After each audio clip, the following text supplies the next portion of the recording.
আমি যখন 8 মাসের গর্ভবতী তখন আমার মা আমার শাশুড়িকে এসে বলল, বিয়াইন আপনি বুড়ো মানুষ, তার উপরে আবার বাতের রুগী। আমি বলছিলাম কি, মেয়েকে আমি আমার সাথে আমাদের বাড়িতে নিয়ে যাই, ওর তো এখন 8 মাস হতে চললো, একেবারে ডেলিভারি করিয়ে নাতি নাতনি সহ নিয়ে আসবেন। এ কথা শুনে আমার শাশুড়ি বলল, আমি বাতের রুগী হলেও যতটুকু পারছি বৌমার সেবা করছি, এই অবস্থায় ওকে ওর বাপের বাড়িতে পাঠালে সমাজের লোকজন কি বলবে বলুন তো। আমার মা বলল, আমার মেয়েকে আমি নিয়ে যাব, সেখানে সমাজের লোকজন কিছু বলার কি আছে। আমার শাশুড়ি মা বললেন, আচ্ছা ঠিক আছে, আমার ছেলে বাসায় আসুক, তাহলে ওকে একটু বলিয়ে নাগে, আমি শাশুড়ি হতে পারি কিন্তু ও তোর স্বামী। এমন সময় আমার স্বামীও অফিস থেকে চলে আসলো। আমার স্বামী ড্রয়িং রুমে আমার মাকে দেখে সালাম দিল।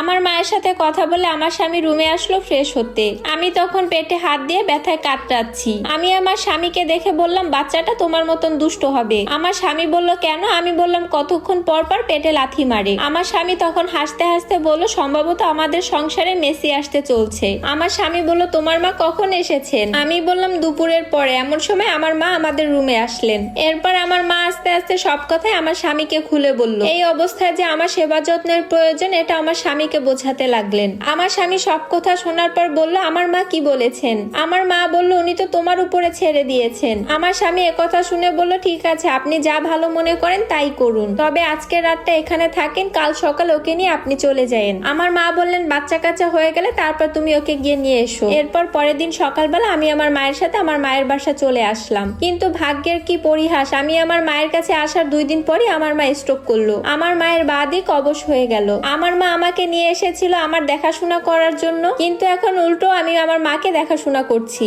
আমার মা শোয়া অবস্থায় কাঁদতে কাঁদতে আমাকে বলল, মা রে, তোকে এনেছিলাম তোর সেবা যত্ন করার জন্য, এখন তো উল্টো তোর আমাকেই সেবা করতে হচ্ছে। আমি এ কথা শুনে বললাম, মা তুমি বেশি কথা বলো না, ডাক্তার বলেছে তুমি এখন যত চুপ থাকবে ততই তোমার জন্য মঙ্গল। এমন সময় দরজার কলিং বেল বেজে উঠলো। আমি গিয়ে দরজা খুলতেই দেখতে পেলাম আমার স্বামী এসেছে। আমি বললাম, তুমি এসেছো? আমি ওকে বললাম, কাল থেকে বারবার মা তোমার কথাই বলছিল। মা কোথায়? আমি বললাম, রুমে শুয়ে আছে, মা তো নড়তে চড়তে পারে না। এরপর আমার স্বামী বলল, বাবা এখনো অফিস থেকে আসেনি? আমি বললাম, আজ 2 দিন যাবত বাবাও অফিসে যাচ্ছে না, তুমি আসবে বলে বাজারে গিয়েছে কিছু ভালো মন্দ সদাই করতে। এরপর আমাকে নিয়ে আমার স্বামী আমার মায়ের রুমে আসলো। আমার মা আমার স্বামীকে দেখে আরো বেশি কান্নায় ভেঙে পড়লেন। আমার মা বললেন, বাবা তুমি এসেছো, আল্লাহ আমাকে একটি মাত্র মেয়ে দিয়েছেন। রাইমা আমার নিজের মেয়ে হলেও তুমি আমার নিজের ছেলের মতোই। আমার যদি কিছু হয়ে যায় তাহলে তোমার শ্বশুরকে তোমাদের ওখানে তোমরা নিয়ে যেও। আমার স্বামী বলল, মা এমন অলক্ষণীয় কথা আপনি বলবেন না, আপনার কিছুই হবে না, একবার স্ট্রোক করলে তেমন কোনো সমস্যা হয় না,